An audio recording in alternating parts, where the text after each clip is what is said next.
গ্রামের মানুষ ভয় পেত আকাশের দেবতাকে, তাই তারা ফুল, ফল আর প্রদীপ দিয়ে পূজা করত, যাতে ঝড় বৃষ্টি না আসে। তখন সেই শান্ত ছেলেটি গ্রামের মানুষকে বলল, প্রকৃতি, পাহাড় আর গরুই আমাদের আসল রক্ষক, তাই প্রকৃতিকেই সম্মান করা উচিত। গ্রামের মানুষ তখন আনন্দের সাথে পাহাড় ও প্রকৃতির পূজা শুরু করল। চারদিকে ছড়িয়ে পড়ল শান্তি আর খুশির পরিবেশ। আকাশে ধীরে ধীরে ভয়ঙ্কর মেঘ জমে উঠল, যেন প্রকৃতি নিজেই রেগে গিয়ে ঝড়ের প্রস্তুতি নিচ্ছে। হঠাৎ শুরু হলো ভয়ঙ্কর ঝড়। আকাশ ভেঙে পড়ল, বৃষ্টি, বজ্র আর প্রবল বাতাসে চারদিক অন্ধকার হয়ে গেল। বৃষ্টি শুরু হলো। গ্রামের মানুষ ধীরে ধীরে আশ্রয়ের দিকে চলে যেতে লাগলো, একে অপরকে সাহায্য করতে করতে। চারদিকে শুধু ভয় আর কান্না। সবাই দৌড়ে কৃষ্ণের কাছে সাহায্য চাইতে এলো।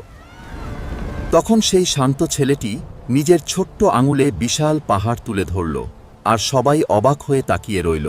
সব মানুষ আর গরু পাহাড়ের নিচে নিরাপদে আশ্রয় নিল। বাইরে ঝড় চললেও ভেতরে ছিল শান্তি আর নিরাপত্তা। দিনের পর দিন কেটে গেল। সেই শান্ত ছেলেটি একাই পাহাড় ধরে রাখল, আর গ্রামের মানুষ অবাক হয়ে তার শেষে আকাশ শান্ত হল। সেই শক্তিশালী সত্তা বুঝতে পারল তার ভুল, আর চারদিকে ফিরে এলো শান্তি।